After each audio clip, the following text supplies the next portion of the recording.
En ce temps-là, Jésus disait à ses apôtres, « Ne craignez pas les hommes, rien n'est voilé qui ne sera dévoilé, rien n'est caché qui ne sera connu.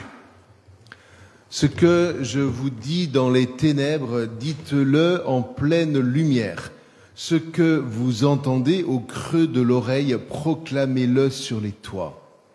Ne craignez pas ceux qui tuent le corps sans pouvoir tuer l'âme. Craignez plutôt celui qui peut faire périr dans la géhenne l'âme aussi bien que le corps. 2 moineaux ne sont-ils pas vendus pour un sou? Or, pas un seul ne tombe à terre sans que votre Père le veuille. Quant à vous, même les cheveux de votre tête sont tous comptés. Soyez donc sans crainte, vous valez bien plus qu'une multitude de moineaux. Quiconque se déclarera pour moi devant les hommes, moi aussi je me déclarerai pour lui devant mon Père qui est aux cieux. Mais celui qui me reniera devant les hommes, eh bien moi aussi je le renierai devant mon Père qui est aux cieux. » Acclamons la parole de Dieu. Louange à toi, Seigneur Jésus.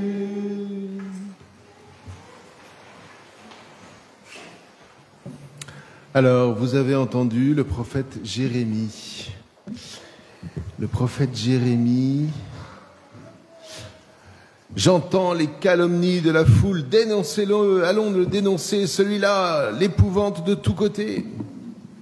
Les amis guettent mes faux pas et ils disent peut-être se laissera-t-il séduire. Nous réussirons et nous prendrons sur lui notre revanche. Est-ce que pour autant Jérémie se plaint? Non. Parce que il sait une chose que nous devrions méditer, c'est que d'une manière ou d'une autre, être aux commandes, et vous avez tous des responsabilités d'une manière ou d'une autre, être aux commandes de quelque chose, c'est toujours avoir des ennemis. Malheureux sont ceux qui imaginent qu'ils seront aimés par tout le monde sans difficulté. Non, non, non. Et Churchill avait un mot que j'aime bien. Il disait, en tout cas on fait dire ça à Churchill, mais pourquoi pas, vous avez des ennemis, et c'est bien, parce que ça veut dire qu'au moins une fois dans votre vie, vous vous êtes levé pour quelque chose. Vous voyez?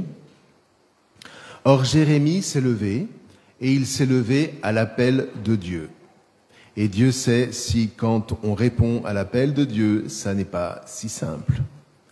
Ça n'est pas si facile. Vous voyez, encore une fois, quand on répond à l'appel de Dieu, on a même parfois l'impression que les choses se compliquent un petit peu. On était tellement mieux. J'ai un ami comme ça un jour qui m'a dit, avant que je te connaisse, ouais, ok, j'étais à 4 pattes, mais au moins quand je tombais, ça faisait pas mal. Et maintenant, je suis debout, et ben chaque fois que je tombe, il n'avait pas tort. Vous voyez? Et pourtant, voilà, on se lève à l'appel de Dieu. On se lève à l'appel de Dieu parce qu'il y a cette foi, il y a cette lumière, il y a ce défi que précisément l'appel de Dieu fait naître. On reconnaît un appel de Dieu, entre autres, au défi qu'il lance. C'est une secousse. Sur le coup, on ne comprend pas. Mais après coup, on commence à savoir un peu interpréter. Et quand on commence à interpréter les choses, et ça commence par se dire, bah oui, ben voilà, il y a des ennemis qui peuvent se dresser, eh bien, cette interprétation même nous fait rester debout. Le problème d'aujourd'hui, c'est pas tellement qu'il y a des ennemis là, c'est qu'on ne donne plus, surtout à notre descendance, nous ne donnons plus les moyens d'interpréter leur existence. Alors forcément, quand il y a des coups, ça part dans tous les sens. Alors voyez, si vous relisez le texte de Jérémie, vous verrez que au cœur de l'épreuve, il utilise un moyen qui est dans toute la Bible et que, Dieu merci, le renouveau dans l'Église a un petit peu retrouvé dans l'épreuve, pour ne pas se laisser submerger par le ressentiment, il utilise l'arme de la louange. Mais dans l'épreuve, hein, pas une fois que l'épreuve est terminée. Ça, c'est trop facile. Ouais, je te loue, Seigneur, parce que tu m'as libéré. Bah, oui, bah, bon, ok, il nous a libérés. Non, non, je te loue au moment même où j'ai mal. Et tous les psaumes, tous les prophètes nous disent, si tu loues le Seigneur au moment où tu as mal, tu vas voir. Cette louange va te remettre debout. Et c'est ce que fait Jérémie, au cœur même de l'épreuve. Il dit, chantez au Seigneur, louez-le, car il a délivré le malheureux de la main des méchants. Quand il dit ça, qu'est-ce qu'il dit? Il dit pas, ouais, mais de toute façon tout va aller mieux. Non, non, non. Il fait mémoire de toutes les libérations que le Seigneur n'a jamais cessé de faire avant lui, et il se dit cette chose absolument essentielle et qui appartient à la foi. Ce que Dieu a fait, il le refera, à condition que moi je sois disponible, à condition que je sois dans la louange. Et le psaume, vous voyez, confirme ça. Si j'ai la foi,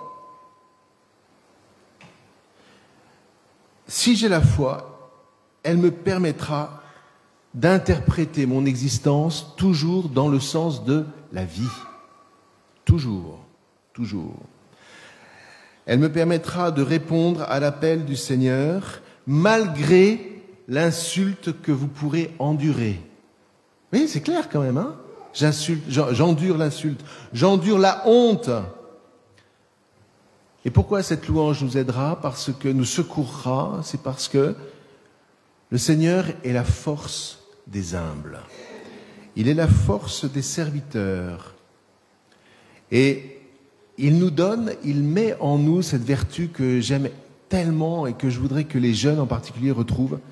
C'est la vertu de la grandeur d'âme. Avoir de la grandeur d'âme. Pas simplement se contenter de faire ce qu'on vous dit, etc. Non, non, non. Avoir un projet. Avoir de grands désirs. Mais toujours humblement. Toujours humblement. Rappelez-vous que ce sont ceux qui ont la grandeur d'âme dont on se souvient. Les autres, ceux qui râlent en permanence, on les oublie. Alors Saint Paul, lui, il nous explique pourquoi il y a des ennemis dans le monde. Il y a des ennemis dans notre monde parce que notre monde, dit-il, est habité par le péché. Et le péché, rappelez-vous que c'est toujours meurtrier. Le péché, c'est celui qui, à un moment, pour une raison ou pour une autre, va nous faire poser un acte de vengeance. Et plutôt que de donner la vie, paf, on va casser, on va médire, on va faire des stratégies pour bien faire sentir à l'ennemi que on est plus fort que lui. Et qu'est-ce que vous voulez, frères et sœurs? On ne peut pas faire en sorte, et c'est ce que dit saint Paul, on ne peut pas faire en sorte que il n'y ait pas de péché dans le monde. Mais nous pouvons faire en sorte que le péché n'advienne pas par nous. Vous voulez que je répète? On ne peut pas faire en sorte qu'il n'y a pas de péché dans le monde. Mais nous pouvons, si nous nous attachons au Christ, faire en sorte que le péché dans le monde n'advienne pas par nous. Mais ça demande de s'attacher au Christ. Ah oui, ça c'est sûr. Le problème, c'est que vous et moi, nous sommes souvent fascinés par le péché, nous sommes fascinés par le mal. Et donc, du coup, c'est ça qui fait qu'on va se lamenter. Or, la plainte a au moins deux embûches. D'abord, elle nous fait croire que nous ne sommes que victimes. C'est une manière de dire, moi je suis parfait, c'est à moi qu'on fait du mal. La plainte, voilà. Et on peut se complaire dans la plainte, parce que quelque part on trouve une espèce de consolation. C'est un appel, consolez-moi, consolez-moi. Mais le pire là-dedans, c'est la deuxième chose que provoque la plainte, c'est qu'elle suscite en nous le désir de vengeance. La plainte suscite en nous le désir de vengeance. Or, il y a une phrase d'un auteur que j'aime énormément, qui est un auteur juif, ça ne surprendra pas trop ceux qui me connaissent, hein, mais qui dit ceci, il est psychanalyste, et il dit, bien sûr que l'homme sait haïr, mais il sait haïr parce qu'on lui a appris à haïr.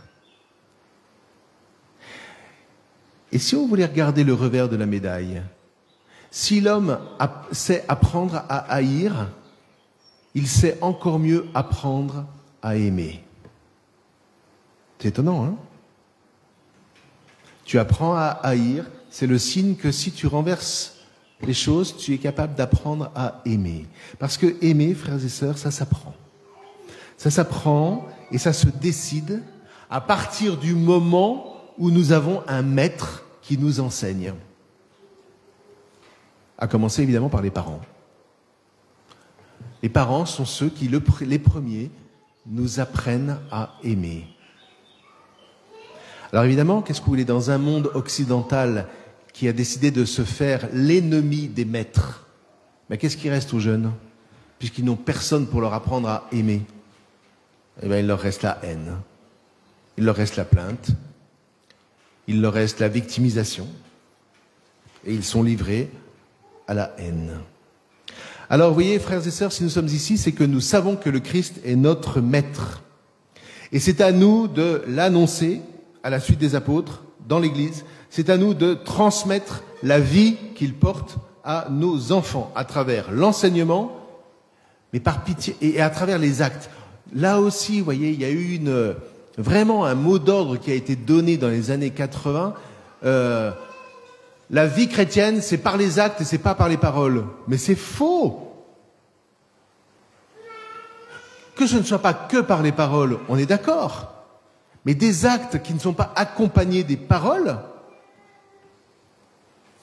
ben ça, on peut pas soi-même, tout d'un coup, par soi, découvrir que c'est la vérité. Il faut les paroles. Et si vous regardez bien, le Christ, non seulement, bien sûr qu'il est mort sur la croix, mais il nous a laissé un enseignement. Et c'est bien d'avoir la foi en Jésus mort et ressuscité. Mais il y a un corollaire, frères et sœurs, c'est qu'il faut connaître ses enseignements. Et grâce à la combinaison des deux, alors nous apprenons à aimer. Et nous apprenons, vous et moi, à aimer, en particulier au moment même où nous n'avons pas envie d'aimer. C'est ça la charité. La charité, c'est cette capacité, cette vertu magnifique qui est divine et qui décide d'aimer alors même que, en face de nous, nous avons notre ennemi. Alors, si tu es attaché au Christ, oui, écoute ces paroles. Ne craignez pas. Ne craignez pas ceux qui peuvent tuer le corps, mais ne peuvent pas tuer l'âme, c'est-à-dire la vie.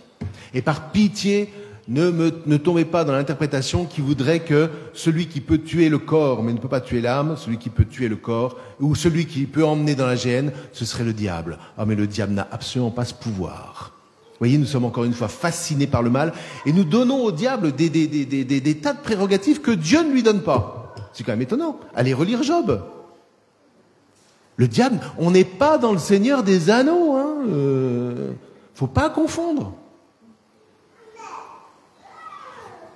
Mais les plus anciens d'entre nous, vous voyez, à nous d'enseigner à nos jeunes que par le Christ, nous sommes devenus capables, vous et moi, les plus vieux là, nous sommes devenus capables de choisir d'aimer dans les situations où, humainement, c'était pas possible. Vous êtes prêts? Vous voyez? Et ce faisant, eh bien, nous avons trouvé notre exemple, notre modèle, notre figure dans le Christ. Le Christ qui, en plus, à travers l'Eucharistie, se donne à nous pour nous donner cette force. Par pitié, l'Eucharistie, c'est pas une pilule de consolation. Vous ne venez pas communier le dimanche ou en semaine simplement pour avoir votre petite pilule spirituelle. Non, non, ça n'a rien à voir. On vient communier parce que nous sommes unis au Christ dans la mort et la résurrection, ce qui veut dire que nous nous rendons prêts à affronter la mort pour y mettre la vie, au nom du Christ. waouh, c'est autre chose. Hein.